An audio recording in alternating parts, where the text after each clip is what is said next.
Okay, let's unpack this. Let's do it. We are stepping into a really intense time here. Deep political upheaval, paranoia. We're looking at that period when a hidden conflict, something simmering under the surface, just explodes into a full-blown, well, clandestine war. Yeah, exactly. What we're diving into today is this kind of perfect storm. You've got this catastrophic failure at the institutional level, the ministry just colliding head-on with this immense magical threat. Right. And our source material, it really gives us a roadmap. It takes us all the way from the intense isolation of one person, stuck in the Muggle world, Yeah, right through to that absolutely devastating climax, the battle inside the ministry itself. that's right. So our mission today really is to distill how the Ministry of Magic's denial, and it's politically motivated, how that propaganda campaign just seeped into every level of society. Mm-hmm. We need to look at how these, well, unexpected connections forged this courageous secret resistance. And what huge sacrifices, personal and political, were made when the truth finally burst out. And the sources are just so rich. We get access to whispered secrets, things said behind closed doors at the new headquarters. Yeah, the details are incredible. The specific spells they were practicing in secret, the systemic oppression that the ministry's new representative at the school enacted. It's a really complete, detailed picture of how denial just creates vulnerability. And how necessity drives incredible courage. Exactly. So we start with the protagonist. He's stuck, just suffocating isolation back in Little Engine. The sources, they paint a really visceral picture of his emotional state. Oh, yeah. Frustration, deep anger, this just pervasive sense of being abandoned. He was completely cut off, wasn't he, for 4 weeks. 4 agonizing weeks from the magical world. It's just, the psychological toll must have been immense. Absolutely immense. I mean, imagine knowing this existential threat is back. You've seen it yourself. You saw it. Exactly. But the only news you're allowed is Muggle gossip, droughts, some celebrity divorce, and that completely absurd detail about water skiing otters. Right. Almost comical if it weren't so serious. And his scar is throbbing, reminding him constantly the Dark Lord is out there actively plotting. But his friends, their messages are just, sit tight, be a good boy. He felt like his pain, his truth, it was just old news to everyone. That's what the source says. Which is just devastating. It's a tremendous failure of care, really, even if, maybe there were strategic reasons behind it. Well, yeah. While his best friends, Ron and Hermione, they're together at this secret headquarters, sharing information, probably bonding. Mm-hmm. He's stuck contemplating the sordid affairs of celebrity couples. That kind of forced separation, it just creates this deep emotional powder keg, doesn't it? And that keg absolutely explodes on what the sources call a muggy velvet night, the sudden horrifying appearance of Dementors. Yeah. Right there. Okay, talk us through that transition. Yeah. How do the sources really hammer home that shift from just boredom to like instant life or death? Well, the writing does it incredibly effectively by focusing on absence, on what's taken away. Well, The moment the Dementors arrive, the ordinary world just vanishes. Stars, moon, traffic noise gone. The night becomes this total, cold, impenetrable darkness and silence. chilling. Oh, it's instantaneous. He's shaking, surrounded by this sound, this long, wheezing, rattling breath. It's a truly terrifying depiction of that soul-sucking despair just descending on a normal suburban street. And crucially, this is where the skill he learned, it becomes his immediate defense and later his legal defense too. Exactly. Even in total panic, knowing he's breaking the decree for the restriction of underage wizardry. Which he knows is serious. Oh, absolutely. He still successfully casts a corporeal Patronus. The stag form drives them off. And that detail, a successful corporeal Patronus that becomes the whole foundation of his defense later. It's everything. It's high-level magic under extreme duress. Meanwhile, his cousin, Dudley, the effect on him is immediate physical shock, described like he'd been plunged into ice-cold water, needs help just to be moved. But what's fascinating, or maybe disturbing, is the speed of the bureaucratic counterattack. Right. You have this massive, clear sign of dark magic returning Dementors. And it's instantly followed by a crackdown. Not on the Dementors, but on him. He drives off these literal soul-sucking monsters, and minutes later, wham! A letter from Mafalda Hopkirk. Improper use of magic office. It's incredible, the bureaucratic leverage they use there. Oh, it's key. They use a, relatively low-level clerk from a standard enforcement division. Right, not even the Auror office or anything. No, the improper use of magic office to deliver what's basically a political death sentence. And the initial ruling is severe. Immediate expulsion. Wand destruction right away. It sets the tone perfectly. The ministry is determined to squash any fruit of dark activity, even if it means punishing the victim. But then that initial ruling gets reversed just minutes later. It becomes a suspension pending a disciplinary hearing on August 12th. Mm-hmm. Why so fast? Was that just procedure or? It feels like internal panic, honestly, but probably also a realization that Dumbledore would fight a full expulsion instantly, tooth and nail. Okay. So they settled for a public show trial instead. Seems like it. But before we even get to the trial, there's that crucial, really painful reveal about Mrs. Fig, the mysterious neighbor. Right. She's not just some cat lady. No. She reveals she's a squib, ordered by Dumbledore to watch over him the whole time. And the sources are really clear about the strategic reason Dumbledore kept her quiet, kept her almost unpleasant. Yeah, she confirms it. She was ordered not to make his time there enjoyable because the Dursleys, they would never have let him come back each summer if they thought he was actually having fun. It just highlights Dumbledore's, ruthlessness sometimes, strategic necessity over individual feelings. Even Harry's. Even Harry's. It caused him profound distress, real anger. And Mrs. Fig, she confirms how serious things are. Risk is so high, might as well be hanged for a dragon rather than an egg, she says. And she drops another bombshell. Mundungus Fletcher, the guard. The known weak link, yeah. Failed his duty, abandoned his post just before the attack. So this whole incident, the Dementors, the illegal magic defense, the guard's failure, the immediate legal threat, it's the complete abrupt end of any kind of calm for Harry. Absolutely. It's the beginning of his political persecution, plain and simple. Okay, so Harry gets rescued by this heavy-duty escort team. And he's taken not to the Burrow, which you'd expect, right? The safe, familiar place. Nope. Straight to the heavily secured headquarters.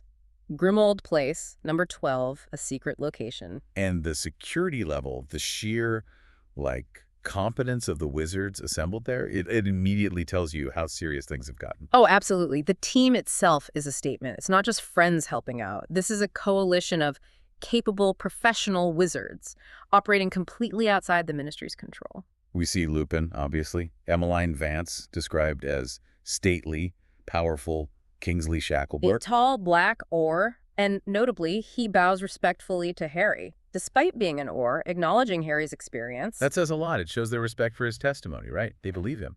They do. And then, of course, there's Mad-Eye Moody, ever vigilant. His introduction is just fantastic. It shows that necessary paranoia, doesn't it? Yeah.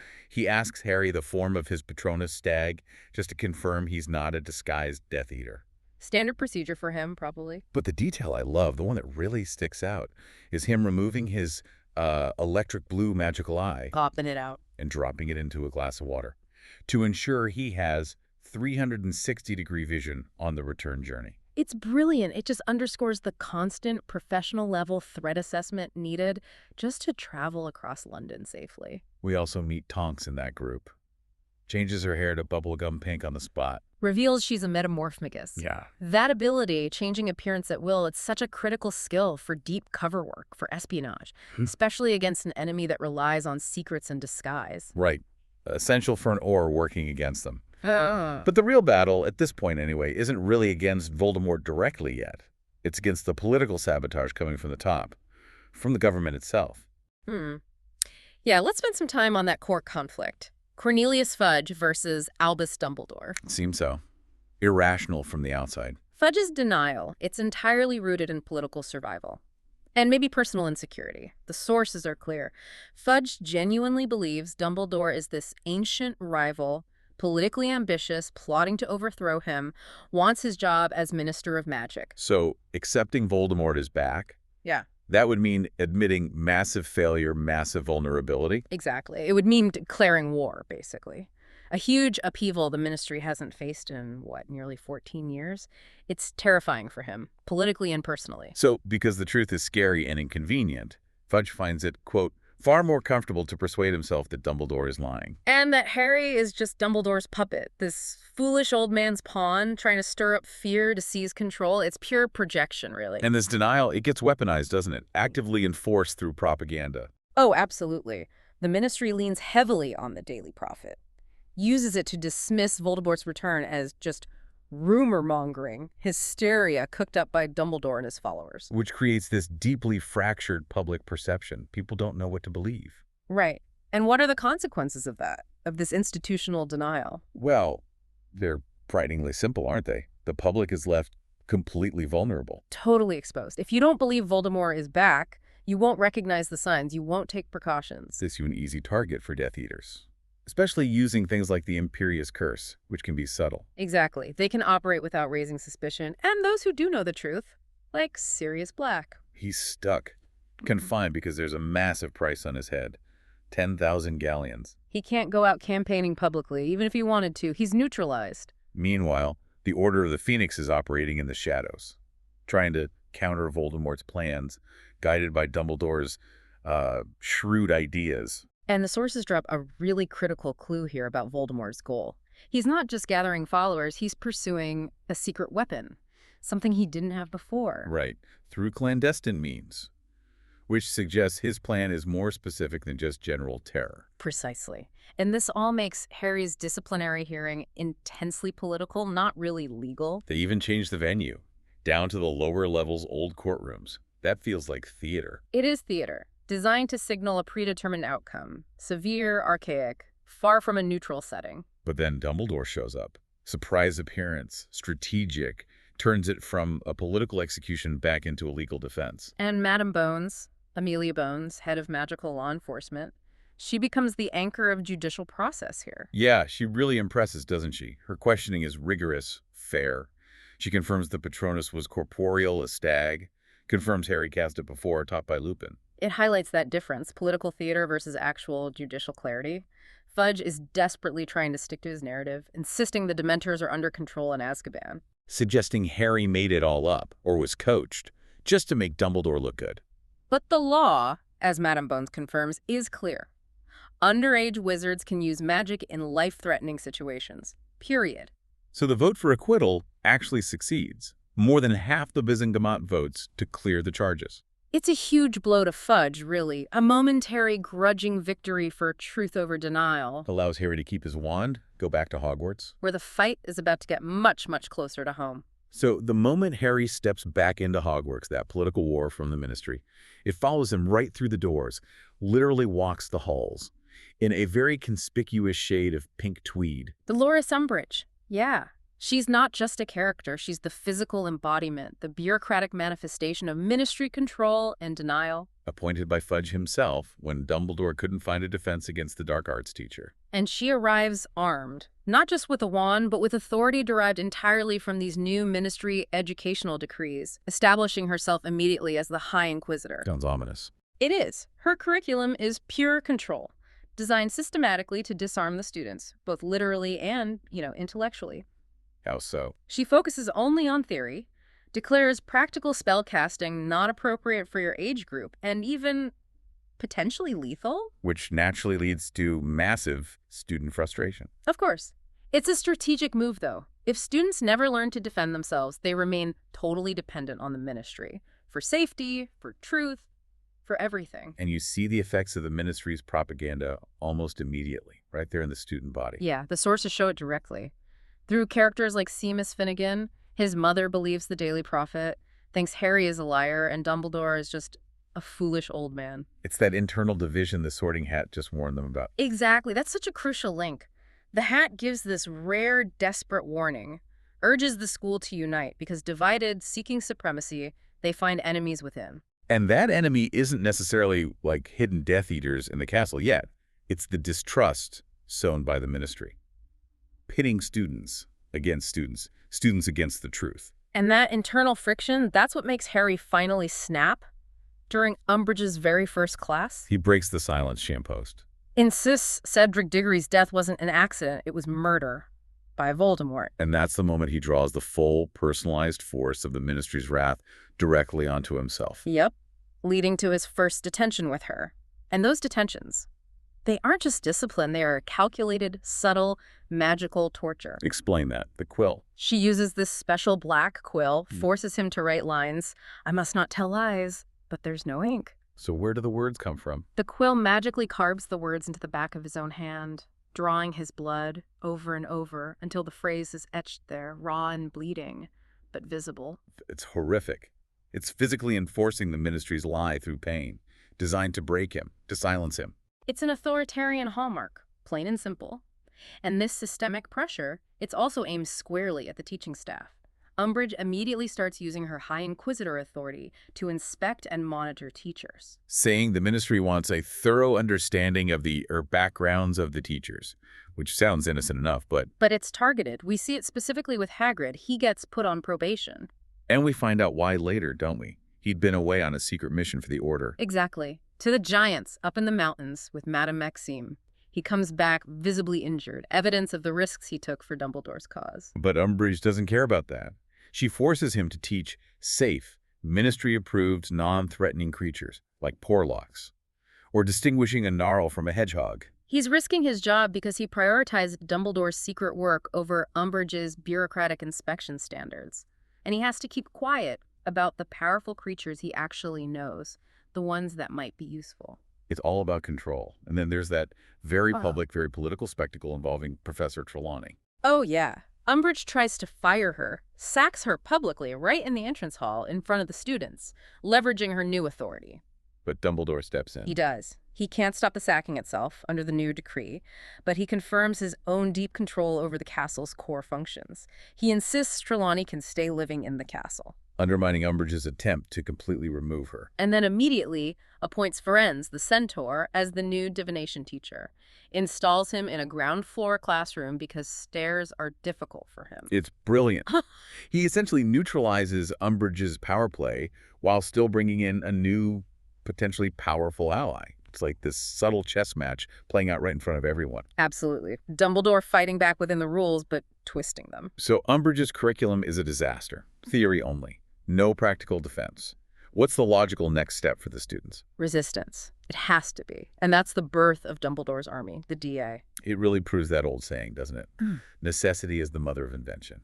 Or in this case, magical invention. This is the students taking agency, facing political failure head-on.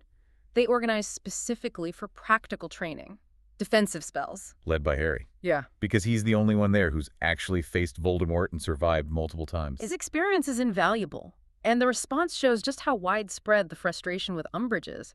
Around 28 students sign up. A real mix of houses, years, including some key figures, Luna Lovegood, Whose father edits The Quibbler, which becomes important later. Neville Longbottom, Cho Chang. It's a vital coalition within the student body, and the sophistication of their security measures is just incredible for teenagers. Hermione's idea, right? The enchanted coins. Yeah, she uses a protean charm on fake galleons to secretly communicate meeting times and dates.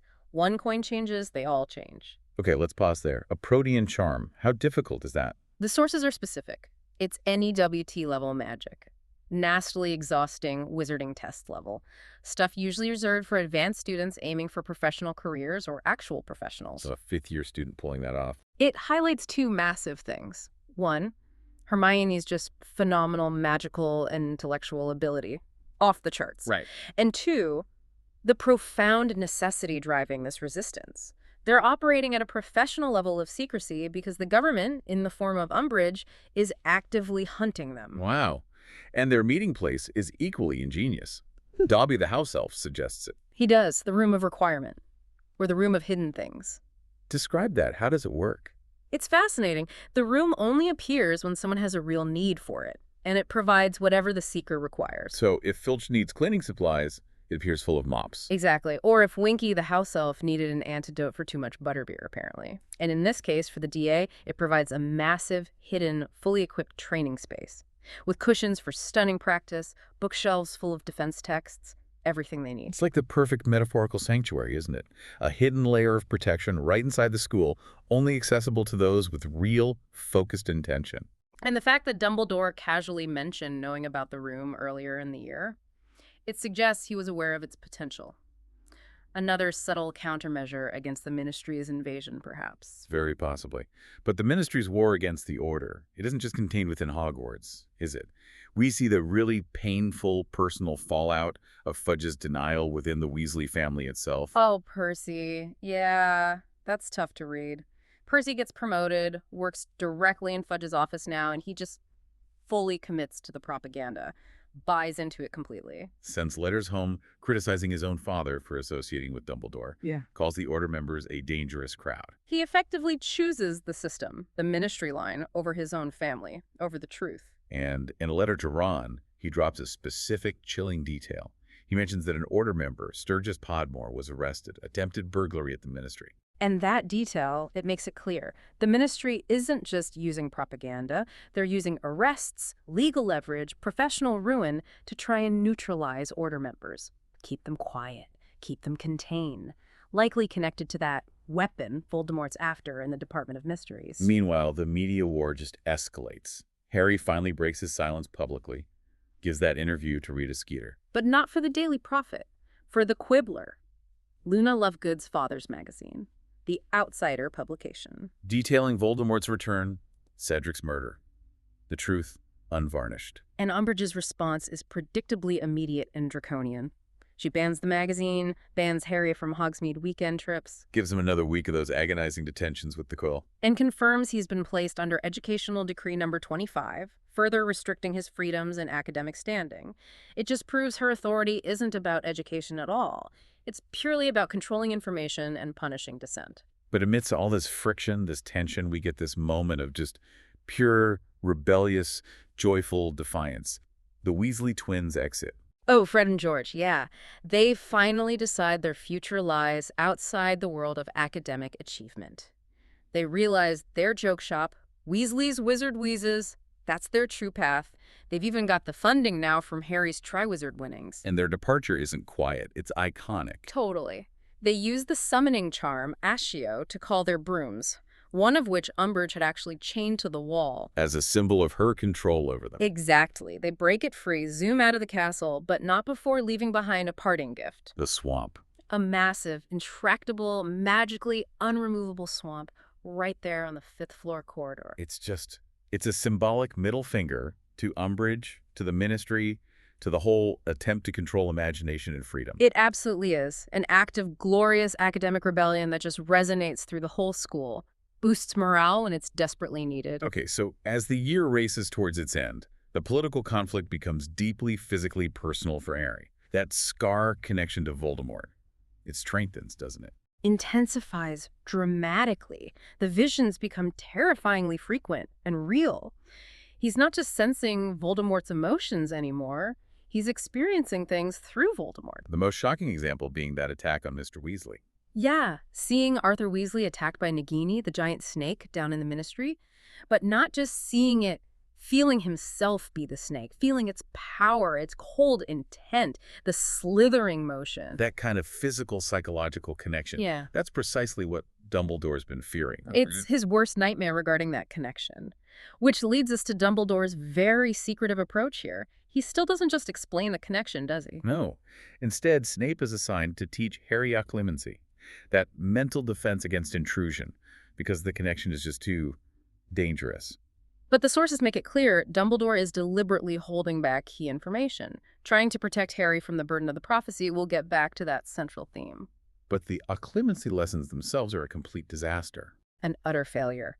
Snape seems more intent on using the sessions to invade Harry's privacy, dredge up painful memories, especially about Harry's father, Than actually teaching him the defense. Yeah. He uses it to punish and criticize. Exactly. There's no trust, no proper instruction, which leaves Harry's mind wide open, vulnerable to manipulation. And the stakes here are just enormous.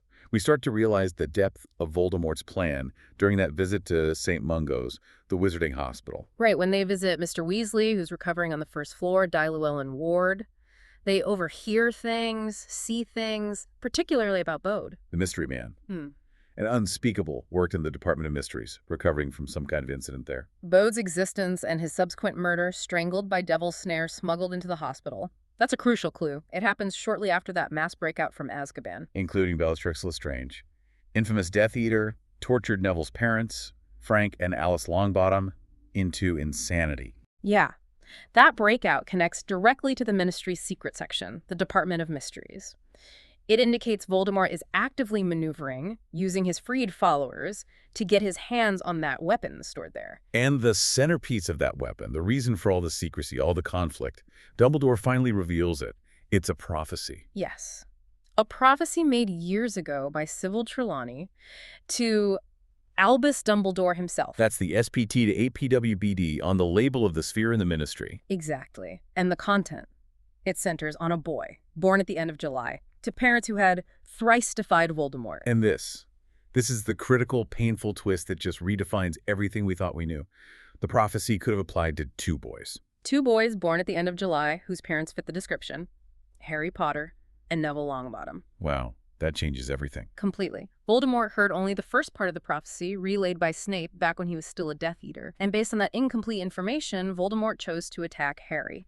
Believed Harry, the half-blood, was the greater threat compared to Neville, the pure-blood. And in doing so, he unintentionally marked him as his equal. Gave him powers, like the protection from his mother's sacrifice, powers the Dark Lord knows not. The choice. Voldemort's choice, based on incomplete information and his own prejudices, is what actually set the prophecy in motion regarding Harry. It wasn't just inevitable fate. And this leads to Dumbledore's devastating confession, his great mistake. He finally admits it. His mistake was isolating Harry all these years, keeping him in the dark about the prophecy, about the connection. He feared the pain, the temptation of knowing about this weapon, the prophecy, would be too much for a young boy. But that isolation, driven by Dumbledore's love, yes, but also his guilt. It ironically made Harry an easier target. Exactly, an easier target for Voldemort's manipulation, which is precisely what happens next. That lack of communication, that protective silence, it drives the ultimate tragedy of this whole period. It really does. The absolute low point comes when Harry receives that final vision, seeing Sirius Black, his godfather, being tortured down in the Department of Mysteries. A vision Hermione rightly suspects is a trap, a decoy to lure him there. She pleads with him, uses logic. But Harry, driven by love and fear for Sirius, and crucially, not trusting Dumbledore enough to confide, he goes anyway. He has to save him. The journey itself is remarkable. Harry, Ron, Hermione, Ginny, Neville, and Luna flying to the Ministry in the dead of night on Thestrals. Creatures only those who have witnessed death can see. A somber detail. They burst into the deserted Ministry, navigate that confusing circular room with all the identical black doors. Thankfully, Hermione had the presence of mind to mark their door with a magical flagrate charm, a fiery X. They pass through the Room of Brains and Tanks, the Room of Time with the bell jar, and finally reach the Hall of Prophecies. Rows upon rows of glowing spheres, they find the one, bar row 97, with Harry's name on it. And the moment he touches it, they're ambushed. Cornered by Lucius Malfoy, Bellatrix Lestrange, and other Death Eaters. Their goal is clear. Get that prophecy sphere. Hand it over to Voldemort. It can only be retrieved by the person it's about. In the fight that erupts, Neville tries to help. He gets hit with a curse, stumbles, and the prophecy sphere smashes on the floor. Lost forever. Yeah. The shimmering figures of Trelawney and Dumbledore rise briefly from the glass, their words unheard, then vanish. And in the massive battle that follows, as members of the Order arrive, Lupin, Moody, Tonks, Kingsley, and Sirius, we reach the terrible climax. In the duel, Bellatrix hits Sirius squarely with a curse. He falls backward through that mysterious ancient archway with the rippling veil in the center of the death chamber. Gone. Lupin has to physically hold Harry back, yelling, "It's too late, Harry!" The loss is just immediate, total, and bewildering. Dumbledore then arrives, facing Voldemort himself, who appears alongside Bellatrix. The final confrontation happens in the Ministry atrium. A monumental duel. So powerful it completely shatters the fountain of magical brethren in the center of the hall. And it's here, amidst the destruction, that Minister Fudge finally arrives with Ministry officials. Just in time to see Voldemort himself before he disapparates. Finally, undeniable proof. Voldemort has returned. The political denial, the entire basis of Fudge's power and policy for the past year. It just shatters in that single moment of terrifying truth. Hashtag outro.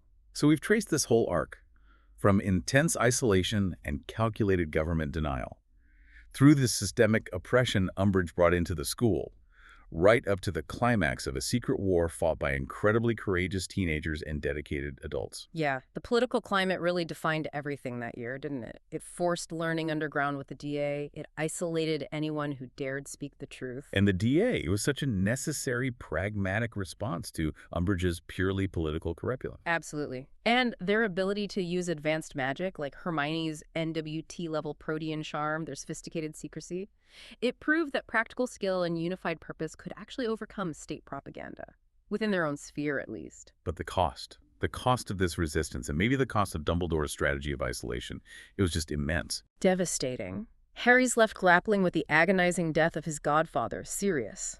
And that gut-wrenching realization that he found the gift Sirius gave him that two-way mirror too late. He could have used it. Maybe Sirius wouldn't have. If only he'd opened it sooner.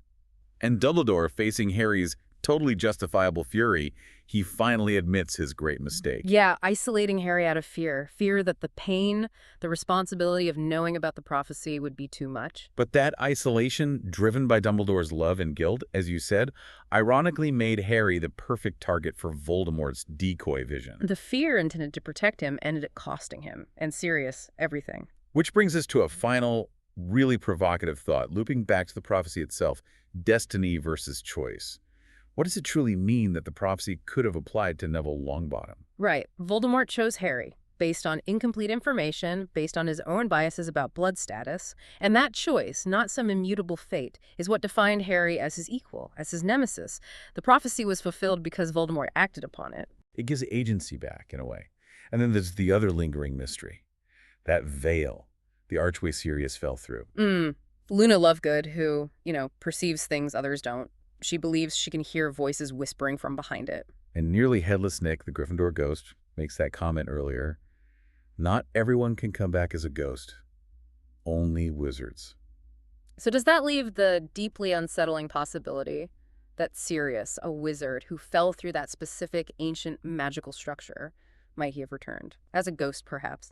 Trapped, unable to communicate forever, just behind that veil. It's a terrifying question of what death means in that context, what finality means. And the source material, it just leaves that possibility hanging there, completely open for us to ponder. A chilling thought to end on.